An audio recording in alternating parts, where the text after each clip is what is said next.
Hello, and welcome to another little addendum, I guess, to my Disco Elysium playthrough. So I figured I would just talk about this in its own little vignette because the next couple episodes, they're going to be about really the end of the game, right? So that's kind of where I want the focus to be on, and not so much on like this one thing. So I just figured this would be the best way to talk about it. So first of all, I just want to say I appreciate anyone who is still watching this series, even though it's taken me more than a year at this point to not even finish it just yet.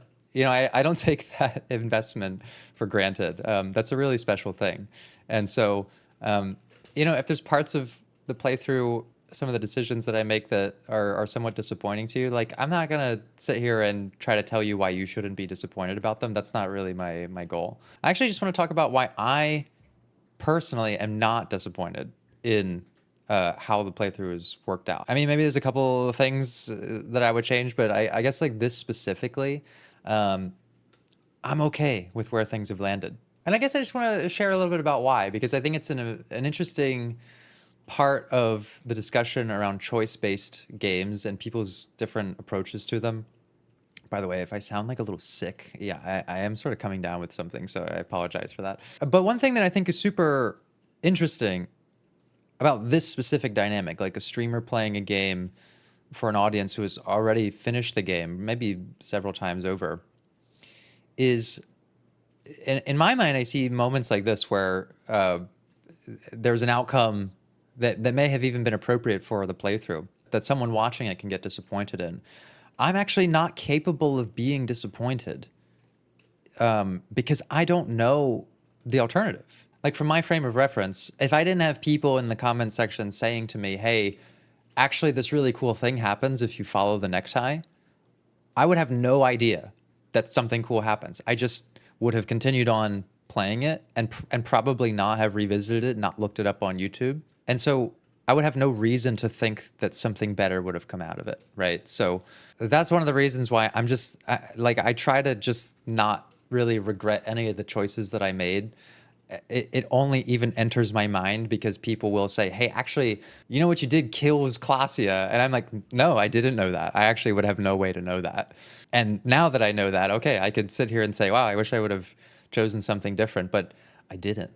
So that's kind of unique, right, to this specific dynamic. Is for the people who are really invested in this story, they probably have like kind of an ideal version of a lot of these checks, a lot of these decisions, and like what the best, most appealing version of the game is to them by the end of it.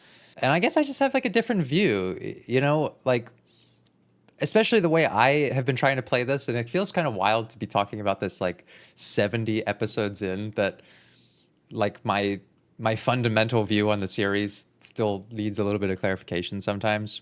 But I've never been going for like a good playthrough.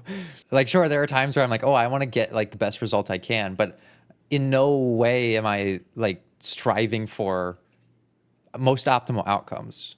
I think especially because that makes the commentary a little less interesting for me, to be honest. Like if I passed through the tribunal and I saved everybody's life, like what am I going to talk about? There's nothing psychological to break down from that. Instead, what I get is like when I go into the next episode, I get to talk about like survivor's guilt and like the trauma that this could create for Harry and the cognitive distortions, the relationship with Kim. Like it's opened up so many new pathways for the commentary for me, which is like the real game to me. Like the game is just kind of a prompt for that discussion, right? Like that's my whole thing on this channel for all of the games is really like what's happening in the game. Yeah, I care about it. I'm interested in it, but at the same time, like I'm mostly interested in the game presenting subjects and situations that are interesting for commentary. So that's like one aspect of where my thoughts land on this kind of thing. But the other is just like my personality. Okay, I'm going to tell you a little bit of a story that maybe helps you understand just like how my mind reacts to decisions like this. Because now I do know, right? People have told me like, hey, the tie was not trying to make you relapse. If you listen to the tie, you create a Molotov cocktail and you get to throw it into the tribunal and you could have saved some extra people's lives, right? And I was even reading some of the stuff about how it's like Harry's way of letting go of that past, and there's a great moment with this, and like all that stuff. It's totally valid, and absolutely, like I can look at that and say, yeah, actually, that would have been a cool thing to discuss. But at the same time, I still don't regret not seeing it. And so I'm gonna tell you this little story. It might just help like understand my thought process a little bit. So I think it was about a month ago. I was out for a night with some people, and we were looking for a place to go and get some drinks. And we were walking up to kind of like a couple of different bars. And as we're approaching this first establishment, this guy starts walking towards my party of people, and he calls out to us and he says, "Hey, I'm one of the owners of this bar down the street, and we don't have a lot of people in there tonight. We're trying to get the place populated. If you guys come with me, I'll give you like a free bottle. It'll be a great time." And my party of people are like, "Yeah, that sounds great. Like a free bottle. Like, okay, let's go." Right. And so he starts walking past us and towards this other way, and I see him starting to walk down a dark alley. And I see my party people kind of, walking after him, like walking straight down this dark alley in the middle of the night. And I'm just thinking, bad vibe, bad vibe. So I call out to them. I'm like, hey, guys, I'm not walking down the dark alley with the strange guy who's saying free alcohol. Okay, I'm just not going to do it. And I think this kind of also clicked for them at that moment, because they were also like, yeah, this is a little bit strange. So they all kind of walked back out of the alley, and the guy turns around and he's like, no, I'm not trying to pull one over on you or anything. And there were some other people standing by this other bar who maybe he knows them, I don't know, and they're like, yeah, no, he's legit. Like, I know that looks sketchy, but you can trust. And I'm just like, look, okay, you know what? I don't care.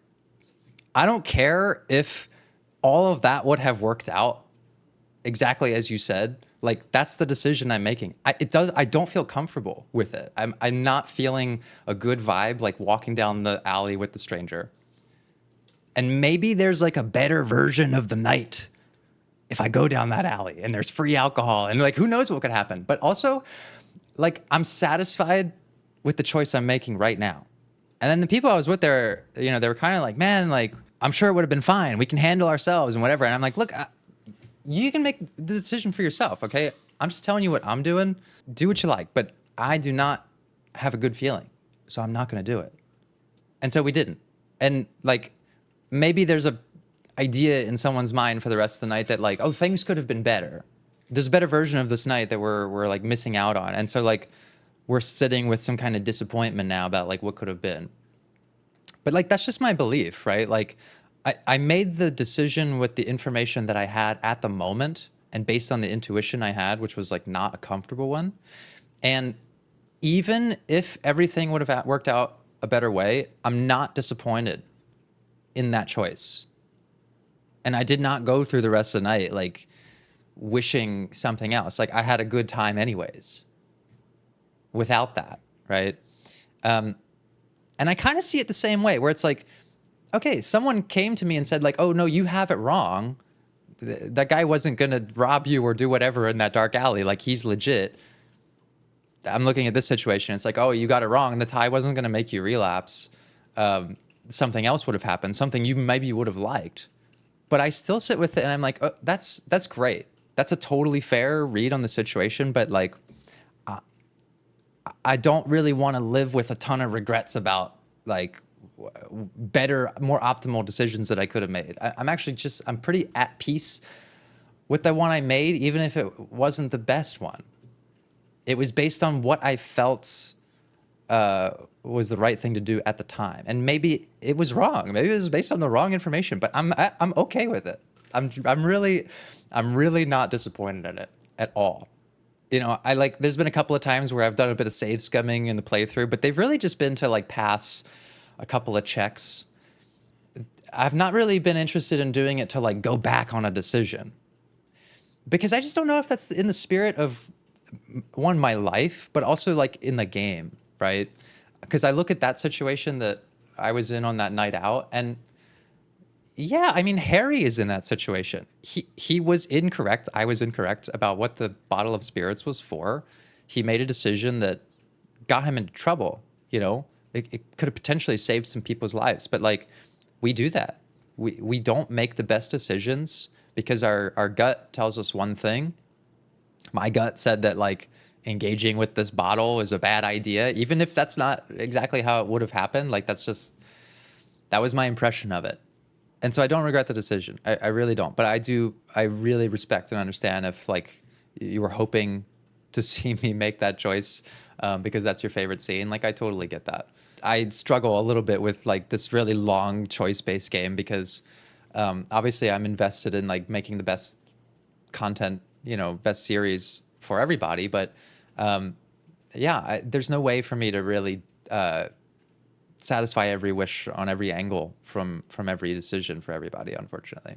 And again, I recognize that, but I'm also okay with it. I'm really okay with it because my responsibility to you, the audience, is to like have an authentic playthrough, and make choices that represent like real life choices. And many times our real life choices are based on assumptions and gut, and they're not always calculated. And I was thinking about this too because I actually, like I said, I'm not going for like highly successful, optimal playthrough here. My main interest is in what is the most accurate role play for this character that I can do. And I'm sitting here looking at my skills, and I'm like, actually, when I think about it, this whole situation, it's kind of exactly what should have happened. Like, look at this guy. Okay. Super high psyche, all of these emotional sort of reasoning skills, but like my intellect, I'm an idiot. And I actually think that this kind of represents more than just my role play character, but this is kind of me as well. Like, I do not want to mislead you, okay? If you've been watching this series since the beginning, I am not the most intelligent person when it comes to lots of stuff, like especially the politics stuff and some of the plot predictions and how stuff is going or even just basic reading comprehension. It's not always my forte. Like this is kind of me, okay? I'm good at like one thing. I'm good at therapy. I'm good at like emotional reasoning and intelligence. But like most other things, I'm not that intelligent on. I think this is actually pretty accurate. Like my rhetoric's pretty good. I'm okay at persuading people, but like, nope. This is super accurate. I don't know anything about like history really. Like my retention of like factual information is really poor. My retention of like things that people say that's emotionally relevant is really good. I remember like, specific conversations with my clients that I can recall months in the past, but like just information, if it's not like emotionally resonant to me, I kind of struggle with remembering it. And visual calculus, no, I'm like so imperceptive with some of this stuff, as you have seen. And I'm also not like super coordinated. Maybe when I was a little younger.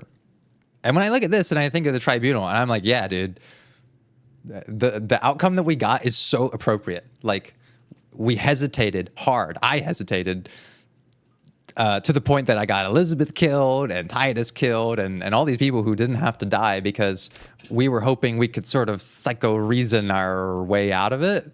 And that has led to a lot of great moments when we're not in a crisis. Like when I have to talk to the grieving widow, when I talk to Lillian, or when I talk to the kids, like, if we're not in an active crisis, that's where I think these skills really came into play. But they're not actually that great for active crisis level management, right? Where like I gotta be holding a fucking gun. Like if you put me, like Brady, in that situation, everyone dies because this is like not what I'm built for. I'm good at like preventative psychological work. And most of that comes through, let's say like in the conversation with Ruby, right? Preventing a disaster like that. But like the tribunal was already a disaster. Like bullets were gonna fly. I made the the unfortunate judgment that maybe I could actually persuade and talk my way out of this, and like I totally couldn't, right? But I look at that and I'm like, okay, when I say I don't regret the choices, I don't mean that I wouldn't enjoy those outcomes better. Like I don't wish for Klaasja to be dead in my playthrough. I don't wish for Titus to be dead in my playthrough. I don't wish for Harry to never resolve the issue with the necktie. That's not what I mean. I would have liked to get a free bottle of alcohol that night too, right?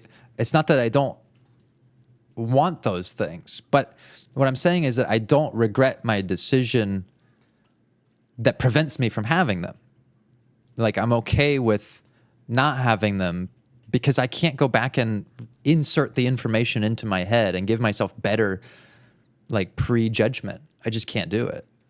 And I don't think it's really a great like exercise to sit here and, oh man, like I'm so disappointed in what I could have done. Like that's just not, I don't see the point in that really for me. And then I was thinking like, you know, did I really just miss the thing with the necktie? Like, am I actually that stupid? Like, is my logic really a 2 in real life? My visual calculus a 0? Or like, is there a possibility that, I don't know. Can I try to explain my reasoning to those of you who are curious? Okay, here was the conversation with the necktie. I went back and screenshotted this because I was really actually curious. When he comes up to me and he says, "Bratan, now is the time." Again, I know that if you've beaten this game, you already know that what this moment is about. And you probably played this game in a span between like 2 weeks to 2 months. Okay, like I have been playing it for like 15 months. My encyclopedia is 0. I do not remember every side conversation between me and the necktie where he said whatever. I just sort of have the emotional memory to remind myself, like, I don't really like the necktie, okay? And so when he comes to me and says, now is the time, even the game is like, time for what? It's not clear, really, what time is for, okay? And now you'll see. It feels like the tide is rubbing against you. So, to the people who are like, how could you be confused? I'm confused. I'm still confused because it's not clear. Like, if it's supposed to be that explicit, why is it so vague? First, the spirits, the blue medicinal spirits, grab the bottle and uncork it. It's time to unleash the other world. And this is where I looked at the dialogue options and it says, what, right now, Ruby's gone. I don't really think there's anything to celebrate here. And that word celebrate makes me think that Harry is thinking that the necktie is saying, break out the spirits and drink. It's time to celebrate. Like, otherwise, why is that option here? Like, clearly Harry thinks that the necktie wants him to drink it. And he's trying to clarify that. And the necktie says, hush, hush, Bratan. Now is not the time to celebrate. Now is the time to get ready. Trust me on this. Like, to me, this does not say, oh, it's not about drinking it. He's just saying, oh, it is about drinking it, but it's not about celebrating. It's about getting ready. Like, maybe it's not that you're celebrating the Ruby thing. It's that you have to get ready. You get nice and drunk for the shootout. Like, I don't know. I feel like there's enough here for my confusion at least to be somewhat valid, right? And then yeah, I don't really want to do that. But Bratan, no, please uncork it. I can make it good again. Like, to me, this is just a conversation about like the tie trying to get us to drink. I know now that it's not, but I didn't know that at the time. And then I was thinking, like, was there a line? There was probably a line somewhere where the tie said, it's not about drinking it. And so I put myself through the pain of watching this 16-minute supercut of all of the tie's dialogue, which I fucking hate the tie. I hate how it sounds. It's super obnoxious to me, but I did this just to double check. And this was the line that I remembered hearing right here. Bratan, I am so proud! Now, whatever you do, don't drink it! This deserves so much more than just regular oral consumption! I remember that. I remember that line. But to me, I still think like, okay, don't drink it. Doesn't necessarily mean to me like never drink it. It just is like I took that as hang on to it. There's going to be a better time to drink this. I guess he says it's not meant for oral consumption, but like, when did I hear that line of dialogue? Like 3 months ago? I don't know. You know, like I'm not trying to really defend the decision really so much as I'm just trying to explain why it happened. Why it happened, because I'm not that actually good at recalling some of that stuff, and it wasn't a priority of mine. I kind of kept the tie on, hoping that there was something else. But again, the moment that it was presented to me, it was confusing. It was confusing to the point that I thought like, yeah, I got a bad vibe. Maybe the bad vibe was based on the wrong information, just like my night out. But I can't sit and be disappointed in that. So yeah, like I said, there's plenty of like better choices that this playthrough could have visited. There's dialogue options, narrative pathways, political vision quests, like all kinds of stuff that I'm sure it would have been interesting for me to talk about. And I do wish that I could make the series the best version of it for everybody. But that's the limitation of doing it this way, taking this amount of time to do it, and what my priorities are. My priorities are, like I said, actually letting whatever's going to happen and not trying to regret that too much and just sort of analyze it. Because I actually think that that's really in line with the game's philosophy, which is that it's not really an interesting exercise to sit here and say what are the best and worst choices, but just what happens when you make them and why are they different. And yeah, there's some objectively bad ones, I'm sure, but I think as long as you're aiming for something, what I've been aiming for is like telling a story of someone who is broken and has to make a lot of compromises to change that. It doesn't always, even accomplish that in the best way. Like maybe some of the resolution with the necktie would have been really great for Harry, but that's the story we got. That's the story, that I told with this part of the playthrough, and it's the one I'm sticking with. Anyways, so yeah, I hope that clears some things up for you, and I hope you still enjoy the series, even if some of the stuff that plays out isn't what you were expecting. For me, anyways, like it's really more the journey than every station on the destination, at least when it comes to this game. And I'm pretty excited to see what the last little leg of this journey is. So thank you again for sticking with it for this long and for being patient as I crawl my way towards the finish line. So with that all said, yeah, I hope you look forward to the next couple episodes here, and I will see you for those very soon. Bye-bye.